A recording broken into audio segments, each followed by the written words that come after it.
Le projet d'aménagement hydroélectrique de Minkuma sur le fleuve Sanaga vient de franchir une autre étape importante de sa réalisation avec la création de la société de projet Minkuma Energy Company sur la base d'un partenariat public-privé entre l'État du Cameroun et Cameroun Hydro Development SA, CamHydro. Les dirigeants de cette société anonyme ont d'ailleurs été installés officiellement dans leurs fonctions respectives ce jeudi 3 avril 2025 à Yaoundé par Gaston Elundu Essomba, ministre de l'eau et de l'énergie. Pour rendre opérationnelle la société, les organes sociaux ont respectivement entériné les désignations de chacune des parties ainsi qu'il suit. Président de l'Assemblée générale, M. Luc Moutazi. Président du conseil d'administration, M. Mbalangué Marcelin. Administrateur représentant la CNPS, M. Atana Onkourou Bernard. Administrateur représentant CamHydro, Mme Tadja Nzama, Elodie Audrey, M. Wega Georges et M. Mbela Marcel Blaise. Directeur général, M. Nzama Justin. Je vous invite à une franche collaboration avec toutes les administrations impliquées dans le projet et à maintenir au sein de votre équipe un climat convivial dans le seul intérêt du secteur de l'électricité.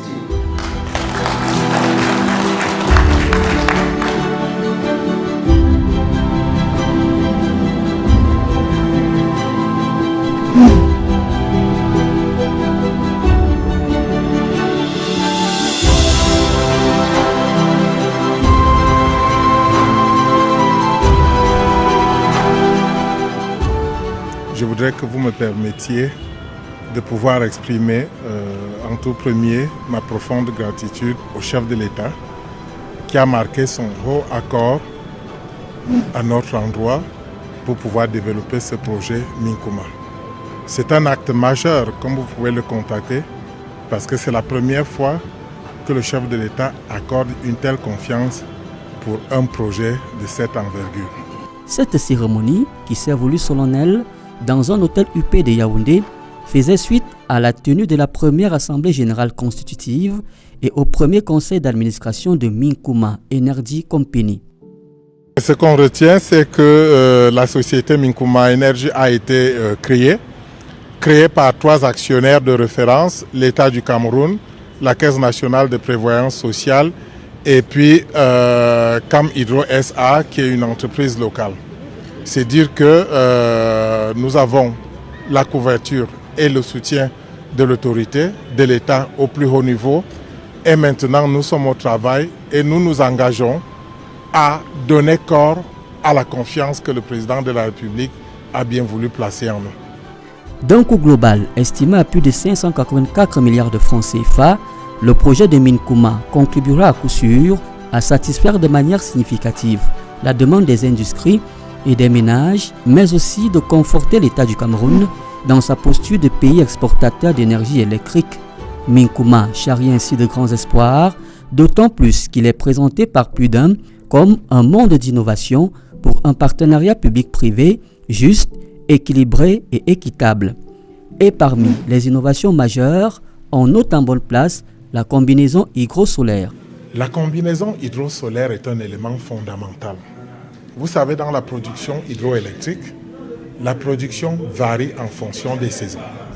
En période des pluies, on a beaucoup d'eau dans la Sanaga, on peut produire plus. En saison sèche, notamment dans la période allant de décembre à janvier, février, mars, il y a très peu de pluie ou pas du tout et le débit sont faibles. Et à ce moment-là, la composante solaire nous permet donc de maintenir un niveau de production assez important. À Minkuma, village situé à une centaine de kilomètres de Yaoundé, dans l'arrondissement de Mbandjok, département de la Haute-Sanaga, région du centre, les populations retiennent déjà leur souffle. Le projet de Minkuma étant à plus d'un titre l'alternative la plus prometteuse pour répondre au déficit d'électricité au Cameroun à l'horizon 2030. Je remercie aussi l'État d'avoir pensé à Minkouma. Je lui souhaite longue vie. Je dis merci papa, que tu as pensé à ce village qui était oublié même. Merci mon père d'avoir pensé à Minkouma. Des concertations avec les autorités et populations locales ont été initiées afin d'assurer leur meilleure implication pour la réussite du projet.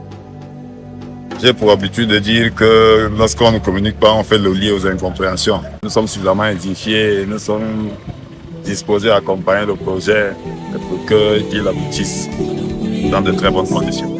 Après la clôture financière projetée à septembre 2026, le démarrage des travaux devrait être effectif en décembre 2026 dans la perspective d'une mise en service de l'aménagement en décembre 2030.